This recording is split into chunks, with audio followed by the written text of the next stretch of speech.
영상으로나마 예배에 함께 동참할 수 있기를 바랍니다. 오늘은 지난주까지는 1계명부터 4계명까지를 총정리하는 시간을 지난주에 한번 가져봤고요. 오늘은 이제 5계명부터 5번째 계명부터 또 순차적으로 하나님의 계명에 대해서 생각해보는 시간을 갖기를 원합니다. 오늘은요 해서 신명기 5장 16절이죠. 신명기 5장 16절을 함께 합독해 보도록 하겠습니다. 너는 네 하나님 여호와께서 명령한 대로 네 부모를 공경하라. 그리하면 네 하나님 여호와가 네게 준 땅에서 네 생명이 길고 복을 누리리라. 아멘. 신명기 10계명에 대해서 우리들이 계속 생각을 해보고 있어요.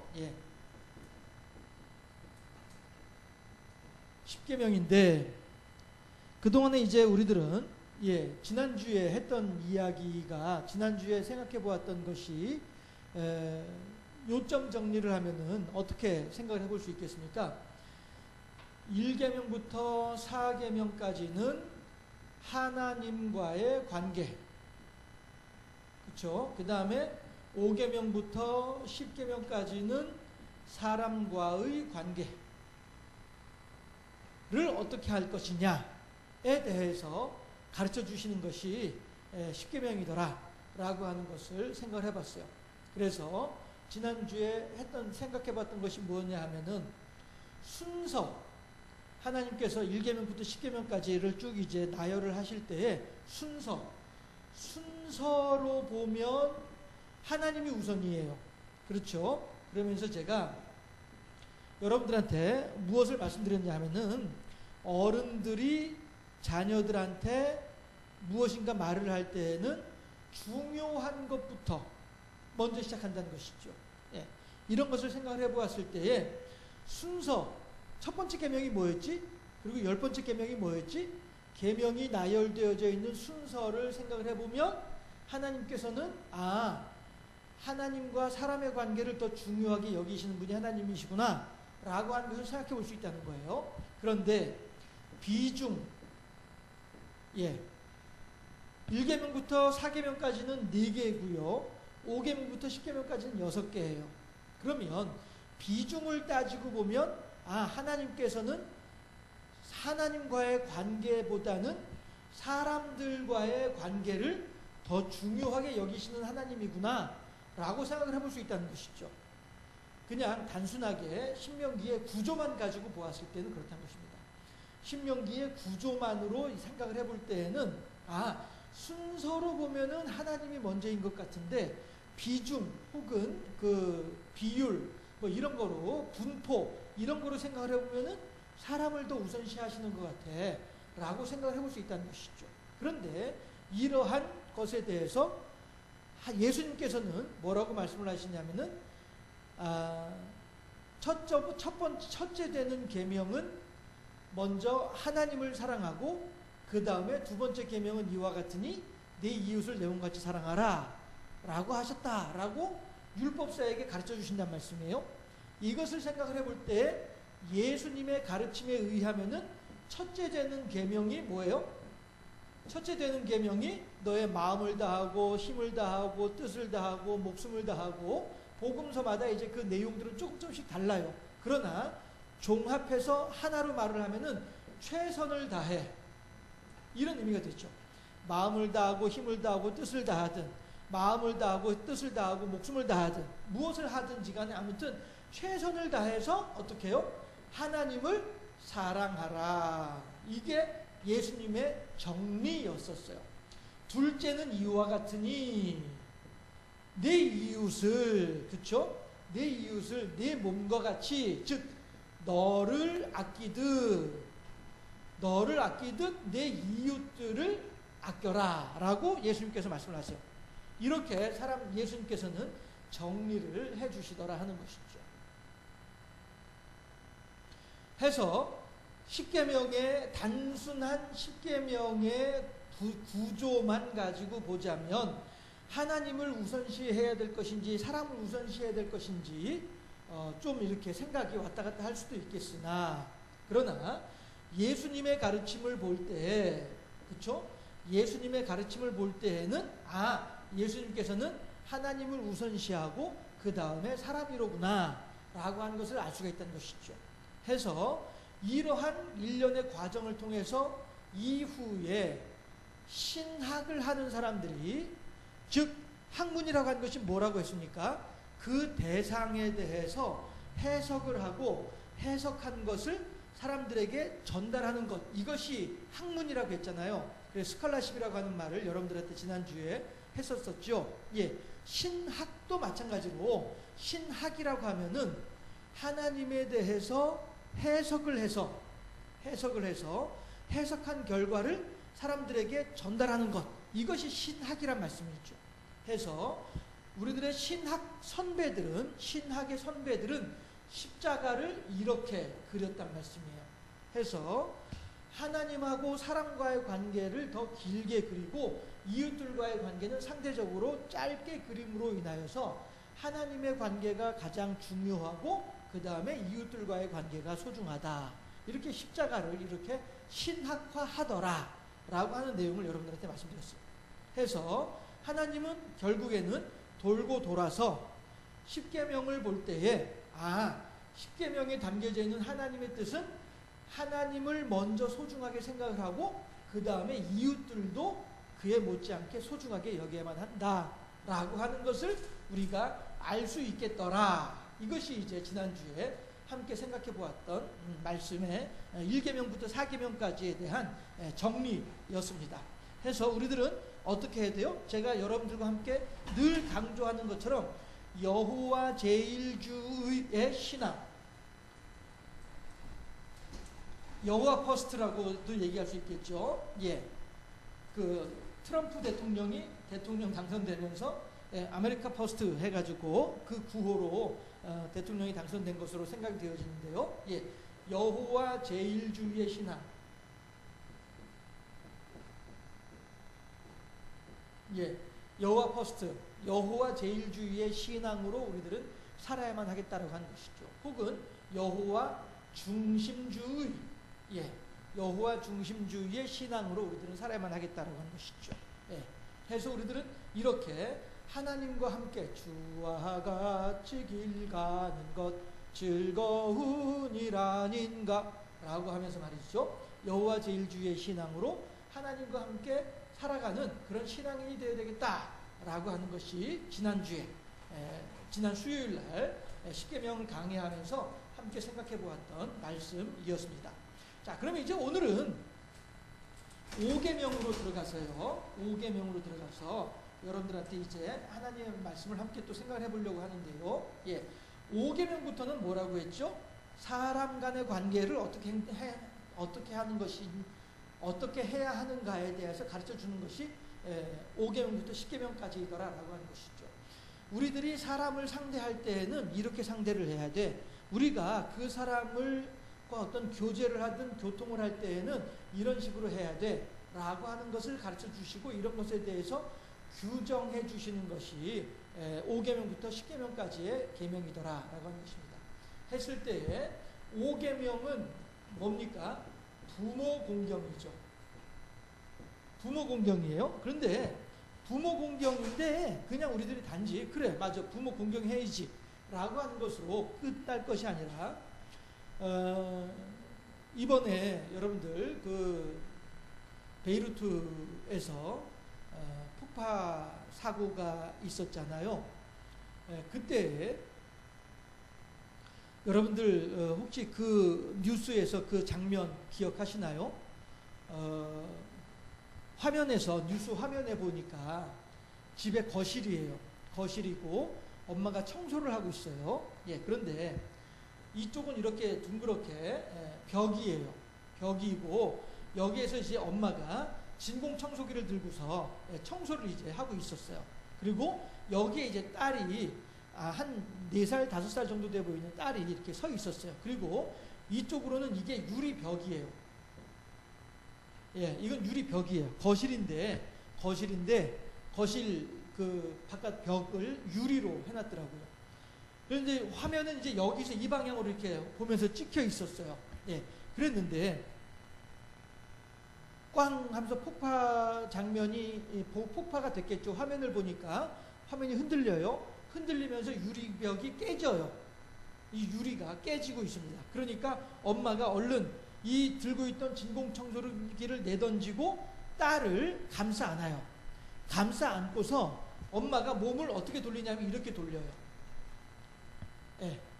딸을 여기 좀 이렇게 거리가 좀 이렇게 있었거든요. 한 2m까지는 안 되더라도 아무튼 좀 거리가 있었거든요. 그런데 유리가 깨지는 순간에 엄마가 진공청소기 그 들고 있던 거를 내던지고서는 가서 딸아이를 껴안아요. 껴안고서 몸을 돌리는데 이렇게 돌리는 거예요. 이렇게 돌리는 거예요. 그러면 아기는 여기 있고 엄마는 여기 있죠. 그렇죠? 유리벽은 깨져서 이쪽으로 튕기고 있는 중이고요. 이게 엄마더라고요. 이 장면을 제가 뉴스에서 보면서 참 인상 깊게 보았었어요. 야, 그렇지. 역시 엄마는 역시 다르구나. 라고 하는 것을 이때 다시 한번 좀 보았었는데, 오늘 마침 수요 예배에, 수요 기도 이 시간에, 5계명, 네 부모를 공경하라. 라고 하시는 하나님의 말씀을 생각을 해볼 때에 이 장면이 생각이 나네요. 예, 우리들이 누구라도 자녀 입장에서 부모를 공경해야 될 이유가 여기에서도 있는 것이죠. 무슨 소리야? 내 엄마는 나한테 유리 깨질 때 난 와서 이제 막아주지도 않았었는데 라고 말씀하신 분이 계시다면 그런 사람들은 이제 철없는 사람들이라고 할 수 있겠죠. 어느 엄마라 할지라도 이렇게 급작스럽게 유리벽이 깨지는 상황이라고 한다면 어느 엄마라도 자기가 할 수 있는 최선을 다해서 자기의 자녀를 보호할 수 있는 그러한 마음의 준비가 되어 있는 사람들이 부모들 아니겠냐 하는 것입니다. 그런 측면에서 보았을 때 우리들은 모두가 다 너나 할 것 없이 모두가 다 우리들의 부모로부터 부혈모정의 생명을 얻어서 이 땅에 살아가고 있는 사람들입니다. 내 부모가 나한테 서운하게 한 것이 있을 수 있고 내 부모가 나한테 실수한 것이 있을 수 있을 겁니다. 그렇지만 내가 생각하는 얼마나 큰 가슴에 응어리가 있을지 몰라도 그 응어리가 나를 향한 부모님의 사랑보다 더 무거운 응어리는 아닐 거라고 생각이 되죠. 물론 우리 교인들 가운데에는 대부분이 이제 부모님을 모시는 교인들보다는 자녀들과 함께 부모의 역할을 하는 그런 분들이 많이 계시긴 합니다만은 그래서 혹이라도 내 가슴에 응어리가 있다 할지라도 그 응어리를 풀어낼 수 있는 길은 이제 없는 그런 분들이 많이 계시긴 합니다만은 그럼에도 불구하고 우리가 분명한 사실은 뭐냐 하면 내가 아무리 큰 응어리를 가지고 있다 할지라도 그 응어리가 나를 향한 부모님의 사랑의 마음보다 더 크고 더 무겁고 더 심각한 응어리는 없을 것 같아요. 그만큼 부모님의 나를 향한 사랑이 그만큼 크고 부모님의 나를 향한 사랑이 그만큼 중요하다. 이렇게 우리가 생각을 해볼 수 있을 것 같아요. 그런데 우리들이 지금 저는 여러분들한테 단지 인륜 도덕을 전달하려고 있는 것이 아니에요. 인륜 도덕으로만 얘기를 하자면야 여러분들이 저보다 훨씬 더 많은 경험을 가지고 계신 분들이고 어떤 그런 그 삶의 어떤 지혜를 가지고 계신 분들이시기 때문에 제가 여러분들한테 인륜 도덕을 얘기하려고 이렇게 말을 하는 것은 결코 아닙니다. 다만 저는 하나님의 말씀이라고 하는 관점에서 하나님의 말씀을 어떻게 신학화해서 그 말씀을 어떻게 여러분들한테 행동으로 보여드리느냐 이것이죠. 다시 말해서 하나님의 말씀을 해석하는 것을 여러분들한테 설명해드리는 과정, 이 과정에 있는 사람이란 말씀이죠. 그런 측면에서 이 5계명 부모를 공경하라 그냥 단순하게 인륜 도덕적인 측면에서 접근하려고 하지 말고요. 하나님의 말씀이라고 하는 측면에서 살펴보자라고 하는 것입니다. 그랬을 때에 부모를 공경하는데 어떻게 공경하라고 합니까? 그 앞에 조건이 있습니다. 16절을 보게 되면요. 아까 그래서 제가 일부러 함께 합독을 합시다라고 했던 것이었는데요. 16절을 보게 되면 자세히 한번 봅시다. 너는 네 하나님 여호와께서 명령한 대로라고 해요. 명령한 대로.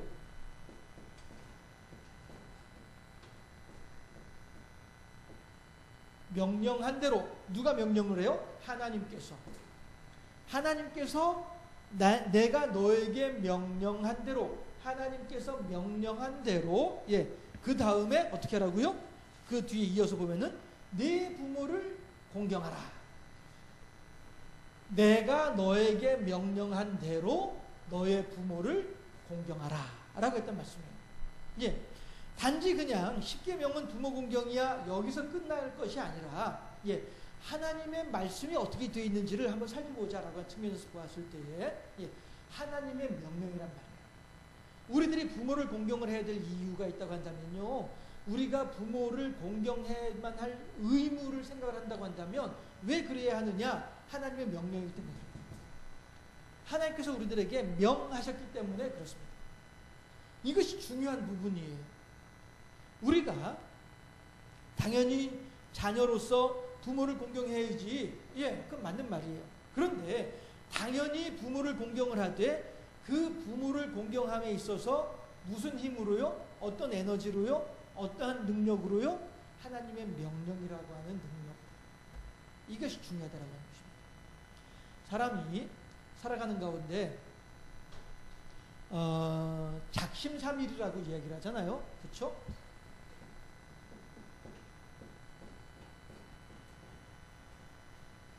작심삼일이라고 하는 말이 무슨 얘기입니까?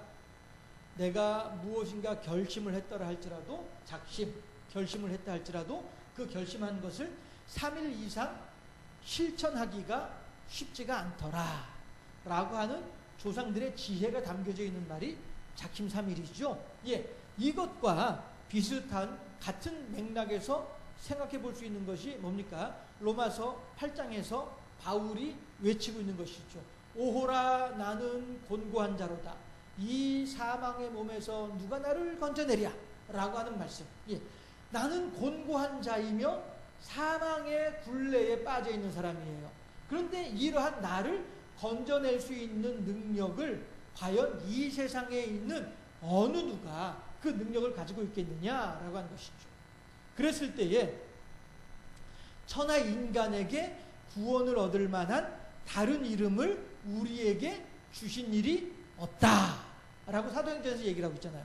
그렇죠? 그러면서 우리들에게 구원을 얻을 만한 주신 이름은 누구예요? 다른 이름을 주신 이가 없이 오직 한 이름만 주셨는데 그가 누구예요? 예수님이다 라고 사도행전에서는 분명하게 이야기를 하고 있는 거예요. 그러니 바울이 사망의 몸에서 건져낼 자, 누가 나를 이 사망의 몸에서, 그렇죠? 건져내랴 라고 하는 물음표를 할 때에 바울은 정말로 몰라서 이걸 물음표로 얘기를 했을까요? 아니죠. 도리어 강조하는 것이죠. 예, 그 강조하는 바가 누구예요? 찬송하리로다 우리 주 하나님 아들이요 라고 하면서 예수님을 언급을 하고 있단 말씀이에요. 사도들도 사도행전에서도 천하 인간에게 구원을 얻을 만한 다른 이름을 주신 일이 없다. 오직 예수님만이 구원의 능력을 베풀어 주신 분이시다. 구원의 능력을 가지고 계신 분이시다. 라고 사도들도 증언을 하고 있고, 바울도 마찬가지로 누가 나를 이 사망의 몸에서 곤고한 나를 건져낼 수 있을까? 오직 예수님밖에 없다. 라고 하면서 예수님을 이야기하고 있다는 말씀이죠. 다시 말씀드려서 사람의 힘으로, 사람의 능력으로는요, 작심삼일밖에 안 돼요. 내가 아무리 이걸 애를 쓰고 힘을 써도, 예, 주와 같이 행하지 아니하면 이룰 수 있는 일이 없어요. 이것을 부인하는 사람들이 있다고 한다면 그 사람들은 그가 스스로 하나님과 같이 되고자 하는 자예요. 나는 작심삼일? 무슨 소리야? 나는 작심평생이야. 라고 얘기하는 사람들이 있다고 한다면 이런 사람들은 하나님의 은혜를 외면하는 사람들이다라는 것이죠. 너 자신을 알라라고 하죠. 물론 실제로 실제로 그렇게 해서 정말로 내가 결심한 거를 끝까지 밀고 나가는 그런 사람들도 있을 수 있겠지요. 그러나 그런 사람들조차도 이걸 한번 생각해 봅시다. 홀이라고 하는 개념을 한번 생각해 봅시다. 이게 영어라서 어떨지 모르겠습니다만은 전체라는 의미거든요. 그러니까 다시 말씀드려서 그 사람의 일생을 들어서 보자 말이에요. 그 사람의 일생을 통틀어 볼 때에 과연 이 사람이 할 수 있는 일이 일생을 통틀어서 본다면은 어쩌다 한 가지 정도는 가능할 수 있을지 몰라요. 예를 들면 우리 기독교인들한테 좀 적절하지 않을런지 몰라도 담배.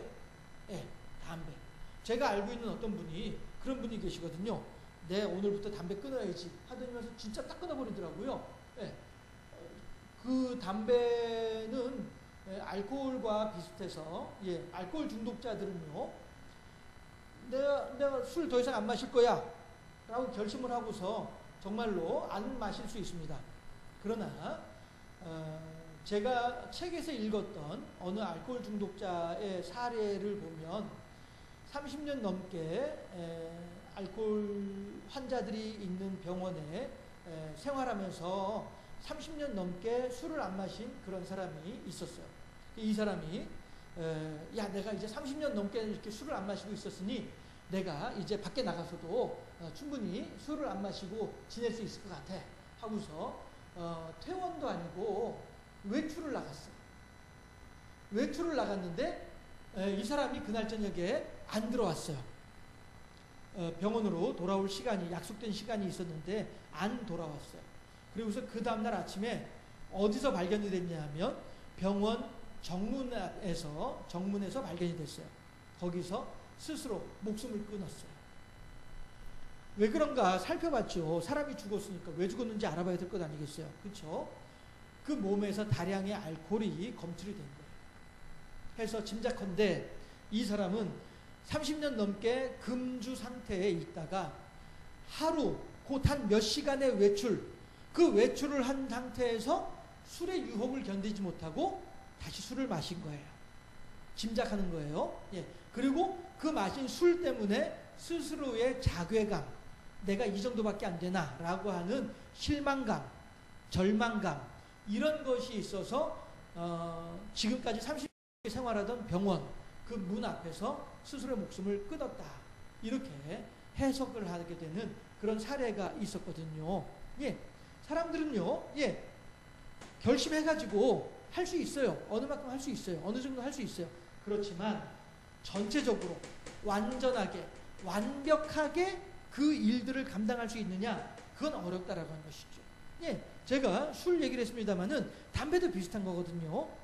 담배도 중독성이 있기 때문에 나 담배 끊었어, 더 이상 담배 안 피워 라고 얘기를 할 수 있습니다.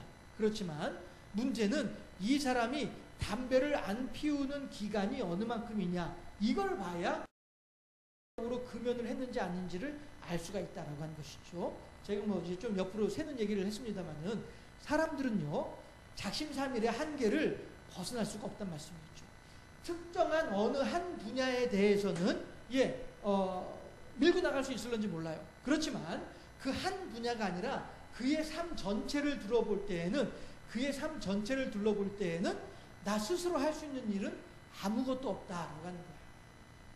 부분적으로 무엇인가는 이렇게 한 가지, 두 가지 이렇게 할 수 있을런지 몰라도 전체적으로 보았을 때는 스스로 할 수 있는 일은 아무것도 없다라고 하는 사실을 우리가 절감할 수 있다는 것이죠. 그래서 제가 여러분들한테 말씀드렸잖아요. 할 수 있어! 라고 말하는 사람이 있다고 한다면 그 사람은 어떤 사람이에요? 하나님 없이 살아가는 사람이에요. 하나님하고 상관없이 살아가는 사람들이에요. 이런 사람들은 나 할 수 있어! 라고 자신있게 얘기를 하죠. 그러나 실은 그게 할 수 있어서 할 수 있는 겁니까? 아니죠. 겨우 끌고 가는 것일 뿐이죠. 그 30년 넘게 금연했던 사람처럼 말이죠. 그 사람은 30년 넘게 금주, 술을 안 먹고 있었을 뿐이지 알코올 중독에서 벗어난 상태는 아니었다는 거예요. 그러니까 엄밀히 말하면 30년 넘게 술을 안 먹은 것도 아니고 못 먹은 거죠. 병원 안에 있다 보니까. 그런데 이 사람이 몇 시간 외출을 나갔다가 거기에서 견디지 못하고 술을 마셨더라라고 하는 것이거든요. 예, 해서 우리들은요, 내가 무엇인가 할 수 있어 라고 하는 사람들이 있다고 한다면 그 사람들은 하나님 없이 살아가는 사람들이에요. 그리고 그 사람들은 무거운 짐을 다 홀로 지고 견디다 못해 쓰러지기를 거듭하는 사람들이 하나님 없이 살아가는 사람들이더라라고 하는 것이죠. 사도들도 그렇고 바울도 그렇고 우리들은 모두가 다 또 우리들의 삶을 통해서도 그렇고요. 우리들도 그런 간증할 수 있는 분들 더러 많이 계시잖아요. 예, 내가 그동안에 어떤 일이 있었는데 이것을 내가 도저히 해결할 수 있는 방법이 몰랐었는데 하나님께서 이렇게 해결해 주시더라 라고 하는 그런 간증거리들 한두 가지씩들 다 가지고 계시잖아요. 그렇죠? 그럴 때마다 그 공통점이 뭡니까? 야, 나는 정말로 이거 어떻게 해결할지 몰랐어. 정말로 눈앞이 캄캄했었고 방법을 몰랐었어. 그런데 하나님께서 이렇게 해결해 주시더라니까 희한하더라고 라고 하는 고백들을 하시잖아요. 맞습니다. 우리들은 할 수 있는 일이 없어요. 누가 해요? 오직 하나님께서 하실 수 있단 말씀이에요. 그러니 우리들은 이 세상을 살아가면서 하나님과 함께 살아가야 되지 않겠냐 하는 거예요. 하나님 없이 살아가는 인생들이야말로 얼마나 힘들고 어려운 인생이냐라고 하는 것을 우리들의 삶을 통해서도 알고 있잖아요. 굳이 성경에 사도들의 이야기, 바울의 이야기, 우리들이 이런 걸 얘기하지 않더라도 우리들의 살아온 지나온 시간들만 생각해 보더라도 이것은 결코 안 되고 오직 이것으로만 가능하다라고 하는 사실을 우리들은 알고 있지 않느냐 하는 것입니다. 그런 것을 생각해 보았을 때에 우리들이 부모 공경, 당연히 부모 공경해야죠. 그렇지만 나의 이성과 나의 결심과 나의 생각으로 부모를 공경할 때에 과연 얼마만큼이나 할 수 있겠냐라고 하는 거예요. 물론 이 세상에 많은 효자 효녀들을 다 엉망진창인 사람으로 만들어버리는 것 같아서 좀 그렇긴 합니다만은 우리들이 한번 잘 생각을 해보자라고 하는 것이에요. 우리 속담에 긴 병에 효자 없다고 했잖아요. 그렇죠? 긴 병에 효자 없다라고 하는 얘기를 했죠. 그 속담은요, 우리들이 인간의 본질을 정확하게 꿰뚫고 있는 조상들의 지혜라고 생각이 되어집니다. 결국 긴 병에 효자 없으나 하나님의 명령인 줄로 알아서 그 일을 하게 되면 비록 나로선 할 수 없으나 나로서는 하고 싶지 않으나 긴 병에 효자 없으니까요. 나로서는 감당하기 어려우나 그러나 이것이 하나님의 명령인 줄로 알고 하게 되면 그 일은 가능하다라고 하는 것이죠. 그 일. 내 힘으로 하려고 하는 것이 아니라 내 능력으로 하려고 하는 것이 아니라 모든 것 다 내어 맡기고서 하나님이시여 나는 능력이 없습니다. 하나님이시여 나로서는 이것을 감당할 수가 없습니다. 하나님께서 제게 힘을 주시지 아니하면 저는 어떠한 일도 할 수 없음을 고백합니다. 라고 할 때에 내게 능력 주시는 자 안에서 내가 모든 것을 할 수 있다 라고 하는 빌립보 교인들을 향한 바울의 호언장담과도 같이 우리들이 내게 명령하신 것을 알아 하나님의 명령에 순종할 때, 그렇죠? 명령한 대로 라고 하는 말에는 무엇이 필요한 거예요? 순종이 필요한 거거든요. 명령한 대로 하게 되면 순종이고 명령한 대로 하지 않게 되면 불순종이 되는 것이잖아요. 그렇죠? 그러면 하나님께서 명령을 하실 때에는 야, 너는 내가 명령을 하지만 넌 절대 내 말 안 들어야 돼. 알았지? 내 말에 순종하면 안 돼. 이런 마음으로 명령을 하진 않았을 거예요. 그렇죠? 하나님께서 명령을 하실 때에는 야, 너 내가 하는 말을 꼭 들어야 돼. 내 말대로 해야 돼. 알았지? 나는 네가 내 말대로 하기를 바래. 라고 하면서 명령을 하셨단 말씀이에요. 그러므로 명령하셨을 때에 하나님을 믿는 우리들로서는 어떻게 하는 것이 마땅해요? 순종하는 것이 마땅하거든요. 예. 그러면 하나님께서 신명기 5장 16절에서 우리들에게 명령하시기를 내가 너에게 명령한 대로 내 부모를 공경하라 라고 하시게 되면 여기에 대해서 우리들은 어떻게 돼요? 예. 이걸 하셔야죠. 아멘. 아멘이라고 하는 말의 의미가 무슨 뜻입니까? 나도 그렇게 되어지기를 바라나이다. 이 뜻이잖아요. 이게 아멘이잖아요. 제가 여러분들한테 자주 말씀드렸죠. 예, 아멘 하게 되면 아멘이라고 하는 말은 나도 그와 같이 생각합니다. 나도 그 말씀에 동의합니다. 이런 의미란 말씀이에요. 그러면 다시 말해서 16절 말씀을 다시 생각해 보게 되면 내가 네게 명령한 대로 네 부모를 공경하라 라고 했을 때에 우리들이 순종하는 하나님의 사람들을 백성들이라고 한다면 당연히 아멘 해 있죠. 이 아멘에는 그런 어떤 의미가 들어가는 거예요? 하나님께서 명령하신 대로 부모님을 공경하겠습니다 라고 하는 신앙 고백이 여기 들어간다는 것이죠. 그러니 우리들은 마땅히 하나님의 명령에 대해서 아멘으로 화답할 수 있어야 되겠다 하는 것입니다. 그럴 때에 비로소 하나님과 우리들과의 관계는 아름다운 선순환의 역사가 이루어진다고 하는 것입니다. 제가 주일날 헌금기도 할 때마다 여러분들한테 선순환이라고 하는 말을 자주 하잖아요. 그렇죠? 하나님께서 우리들에게 명령을 하셨어요. 내가 이걸 지우면 안 되는 건데 지웠어요. 예, 아멘 해놓고, 예, 하나님께서 우리들에게 명령을 하셨어요. 예, 명령을 하셔서 우리가 아멘으로 순종을 했어요. 그러면 아멘으로 순종을 하게 되면 순종함으로 말미암아 하나님께 뭐가 돼요? 영광이 되죠. 예, 하나님께서 우리들의 순종을, 우리들의 아멘을 기뻐 받으신다는 거예요. 그리고 우리들을 통하여서 하나님의 이름이 높아진다는 거예요. 무슨 얘기냐 하면 아이고 저 뉘집 자식이래, 이 뉘집 자식이래 하는 말에는 두 가지 의미가 있죠. 대체 뉘집 자식이라서 이렇게 망나니 짓을 하는 거야 라고 하는 말이 있을 수가 있고, 대체 뉘집 자식이라서 저렇게 착해 라고 하는 의미가 있을 수 있겠죠. 그렇죠? 했을 때에 첫 번째, 뉘집 자식이라서 저렇게 망나니 짓을 하는 거야 하게 되면 그 자식은 그의 부모의 이름에 먹칠을 하는 자식이 되는 것이고, 대체 뉘집 자식이길래 저렇게 애가 착해 하게 되면 그 자식은 그 부모의 이름에 영광을 돌려드리는 거가 된다는 말씀이에요. 마찬가지로 우리들도 우리들의 선한 행실을 통하여 하나님의 이름이 높아지게 되는 것, 이것이 바로 영광이라는 것이죠. 그러니 너희들의 착한 행실을 통하여 너희 주변에 있는 모든 사람들이 하늘에 계신 하나님께 영광을 돌리게 하라. 이게 바울의 당부의 말이잖아요. 우리들이 아멘으로 하나님의 말씀에 순종을 하게 되면 우리들의 순종함으로 인하여서 하나님께는 영광이 된다는 거예요. 그러면 하나님께서 영광을 받으셨을 때에 하나님의 흡족한 마음이, 하나님의 흡족한 뜻이 어떻게 돼요? 다시 우리들에게 다시 내려오는데, 이때에는 명령으로 내려오는 것이 아니라 복으로 내려온다는 것이죠. 은혜로 내려온다는 것이죠. 그렇게 되면 우리들은 하나님의 은혜, 하나님의 복을 받은 상태에서 이것에 대해서 감사하여 내게 주신 모든 것을 주님 앞에 바치는, 내게 주신 것에 대해서, 내게 주신 복과 내게 주신 은혜에 대해서 감사하는 마음으로 하나님께 다시 감사를 하게 되면 이 감사가 또다시 하나님을 향한 영광이 된다는 거예요.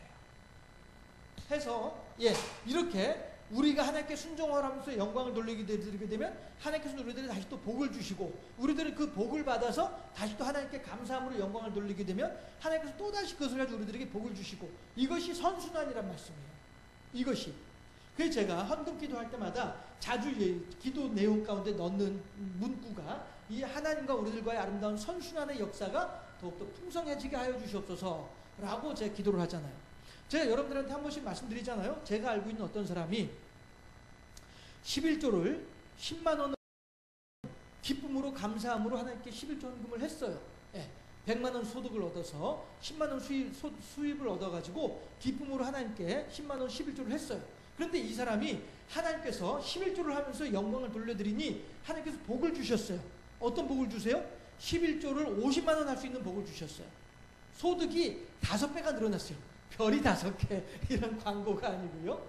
하나님의 복이 5배로 늘어났어요. 그래서 10만 원 11조 하던 사람이 50만 원을 11조 할 수 있게 됐다는 말씀이죠. 그런데 50만 원 11조 하려고 할 때에 저한테 그런 얘기를 하더라니까요.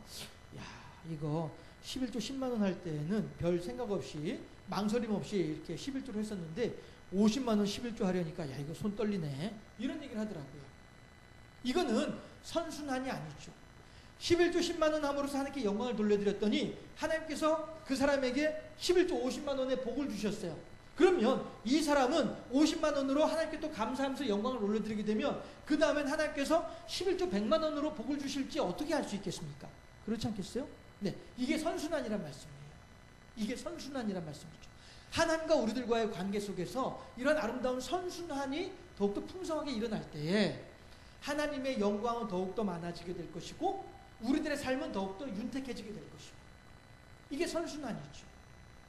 그러나 선순환이 그쳐지게 되면 다시 말씀드려서 50만 원 11조 하기가 야 이거 손 떨리네 하게 되면 하나님은 50만 원이 아까워서가 아니라 손 떨리네 라고 하는 그 불신앙, 손 떨리네 라고 하는 하나님께 온전히 영광 돌려드리지 아니하는 그 가식, 외식, 건강하지 못한 신앙, 그 신앙 때문에라도 50만 원의 11조에 대한 하나님의 기쁨이 없다는 것이죠.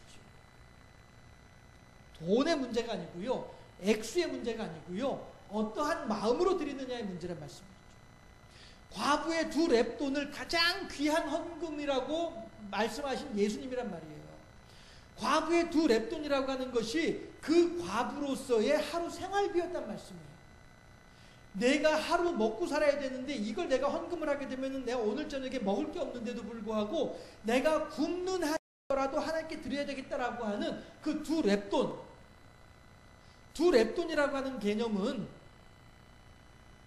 돈의 액수로 따지면 가장 작은 액수일 수밖에 없지요. 그러나 그 앞에 헌금을 하던 많은 사람들이 있었으나 그 사람들의 헌금은 야 이거 봐라 주머니에서 이렇게 뒤져가지고 아주 능력도 좋게 10,000원짜리하고 5,000원짜리하고 1,000원짜리하고 싹 구분을 해가지고 1,000원짜리 딱 끄집어내가지고 헌금을 하는 이 마음, 이거는 하나님께서 기뻐하시는 마음이 아니란 것이지요. 그러나 과부가 2렙돈을 고이고이 준비를 해가지고 와서 내가 오늘 저녁 먹을 양식값인데 내가 저녁을 굶는 한이 있더라도 하나님께 헌금을 하겠습니다 라고 하면서 넣게 됐을 때에 예수님께서는 그 2렙돈을 가장 귀한 것으로 여기셨다. 제가 왜 이 말씀 드리냐면은 하나님께서 영광 받으실 때에는 우리들의 돈, 우리들의 금액 아니면 뭐 우리들의 어떤 시간, 우리들의 노력 이런 걸 원하시는 분이 아니란 말씀이에요. 그 시간에, 그 순간에, 그 자리에서 어떤 마음이었더냐 이게 중요하다는 것이죠. 하나님은 우리들에게 많은 헌금을 요구하시는 것이 아니란 말씀이죠. 도리어 하나님께서 우리들에게 원하시는 것은 많은 마음이에요. 그러면 이제 혹시 여러분들 가운데 그러면은 뭐 까짓거 뭐 내가 마음은 하나님께 많이 드리니까 뭐 헌금 안 해도 되겠네. 우리 조그만 교회입니다. 헌금 안 해도 되겠네. 이렇게 하시면 그건 아니죠. 왜? 너의 마음 보물이 있는 곳에 너의 뭐도 있다고요? 있느니라 라고 하셨잖아요. 그렇죠? 우리들이 내가 무엇을 소중하게 여기고 있는가에 따라서 거기에 나의 마음도 가 있단 말씀이에요. 해서 재물이냐 하나님이냐라고 했을 때에 내가 어디에 더 소중하게 비중을 두고 있느냐에 따라서 나의 마음이 간단 말씀이죠. 해서 교회를 다니면서도 뭐 목사님 그렇게 설교하니까 그래 뭐 까짓거 뭐 내가 하나님 마음만 받으시면 되죠? 라고 하면서 하게 되면 이거는 이미 마음만 받으시면 되죠? 이것부터가 이미 하나님 보시기에 거짓말이다라고 하는 것입니다. 자꾸 이제 뭐 돈 얘기하면 이상해지니까요. 중요한 것은 뭐냐면은 하나님께 영광 돌려드릴 때에 중요한 것은 그 순간에 나의 마음가짐이 어떠하냐. 마음가짐의 문제란 것이요. 마음가짐의 문제. 이게 가장 중요한 의미가 있으니까 우리들이 하나님께 드리는 하나님의 명령대로 하나님께 영광을 돌려드릴 때에 하나님은 그 받은 영광을 통하여서 우리들에게 더욱더 큰 은혜를 주시더라, 복을 주시더라 라고 하는 것입니다. 10만 원 헌금할 때에는 기쁨으로 드렸는데 별 망설임 없이 드렸는데 하나님께서 50만 원을 11조 할 수 있을 만큼의 복을 주시니까 이거는 막 손이 떨리고 마음이 요상해지고 하게 되면 하나님께서는 거기에서 그래 알았어 이렇게 되는 것이죠. 돈은 돈대로 우리 흔히 표현하는 거로 얘기를 하면요 좀 어쨌든 돈은 돈대로 나가고 하나님의 은혜는 은혜대로 받지 못하고 이중으로 손해를 보게 되는 것이죠. 마음 하나 잘못 써가지고 마음 하나 흔들흔들해 하는 바람에 돈은 돈대로 나가고 하나님의 은혜는 은혜대로 받지 못하는 이런 상태에서 마음 없이 드리는 것이야말로 뭡니까? 외식이잖아요. 예수님께서 마태복음에서 말씀하시는 외식이 이거잖아요. 50만 원, 야 이거 망설여지는데 그래도 어떻게 하지? 그래도 뭐 할 수 없지. 뭐 목사님 이번 주에 신방 와가지고 나한테 또 왜 11조 그밖에 안 되냐고 또 뭐 쑥스럽고 말이야 불편하고 이러니까 알았어 그냥 해 하고서 그냥 툭 그냥 내던지듯이 그렇게 헌금을 하게 되면 이것은 이 마음가짐은 온전한 마음가짐, 온전한 영광이 아니다라고 하는 것입니다. 제가 왜 이렇게 강조를 하느냐 하면은 하나님과 우리들과의 선순환의 역사를, 선순환의 과정을 여러분들한테 말씀드리기 위해서란 말씀이에요. 하나님은 내가 너에게 명령한 대로 너의 부모를 공경하라 라고 하셨기 때문에 우리들이 하나님의 명령에 순종하여 하게 되면, 즉 부모를 공경하게 되면 그러한 우리들을 향하여서 하나님께서 우리들에게 복과 은혜를 주신다는 것입니다. 16절 말씀 그 뒤에 한번 보실까요? 그리하면 이라고 하잖아요. 내 부모를 공경하라. 그리하면 이라고 하잖아요. 그렇죠? 그리하면 뭐라고요? 네 하나님 여호와가 네게 준 땅에서 내 생명이 길고 복을 누리리라. 제가 말씀드렸던 게 이 내용이잖아요. 16절 하반절에서 그리하면에 나오는 게 이 내용이잖아요. 그렇죠? 해서 우리들이 하나님을 향하여서 우리들의 살아가는 모든 시간들은 언제든지 그리스도 안에서 이루어지는 시간들이다 라고 하는 사실을 여러분들이 마음에 깊이 새기실 수 있기를 바랍니다. 해서 나의 모든 너의 눈이 보는 것을 조심해. 그렇죠? 너의 말이 하는 것을 조심해. 이 우리들이 늘 위에 계신 주께서 사랑스레 보시네. 하나님께서 언제든지 우리들을 바라보고 계시고 하나님께서 언제든지 우리들에게 우리들을 바라보시는 것은 우리들을 잔소리하고 우리들을 간섭하려고 바라보시는 것이 아니라 우리들을 사랑스러운 눈으로 돌보아주기 위해서 바라보시는 거란 말씀이죠. 그 하나님을 향하여서 우리들이 언제든지 순종함으로써 나의 힘과 나의 능력으로는 부모를 공경하기가 쉽지가 않습니다. 그러나 하나님의 명령인 줄로 알아서 부모를 공경하게 될 때에 그 공경이야말로, 그 사랑이야말로 진정한 의미에서 사랑이다, 진정한 의미에서 순종이다 라고 하는 것을 여러분들한테 강조해드리고 싶습니다. 중요한 것은 뭐예요? 하나님의 명령한 대로라고 하는 것이죠. 하나님의 명령한 대로 우리들은 행해야 된다라고 하는 것입니다. 출애굽기에서 그리고 민수기에서 계속 보았던 것이 뭡니까? 성막을 지으면서 하나님께서 말씀하신 대로, 하나님께서 보여주신 대로, 하나님께서 가르쳐주신 대로 이렇게 성막을 지었단 말씀이에요. 우리들 삶도 그렇게 하나님의 명령하신 대로 살아가야만 하겠다라고 하는 것이고요. 5계명에서는 하나님의 명령한 대로 너의 부모를 공경하라. 그리하면 내가 땅에서 장수하고 복을 받으리라 라고 하는 말씀. 하나님의 말씀에 명령에 순종하여 아름다운 선순환의 역사를 이루고 선순환 가운데에서 하나님의 복과 은혜를 충만히 받아 누리는 행복한 인생, 복된 인생들이 다 되어짐으로써 부모를 공경하고 또한 나의 자녀들로부터 공경받는, 그들도 달래 나를 공경하는 것이 아니라 하나님의 명령한 대로 나를 공경하는 이러한 아름답고도 복된 인생을, 삶을 살아가는 우리 모두가 되어줄 수 있기를 주님의 이름으로 축원합니다. 기도하겠습니다.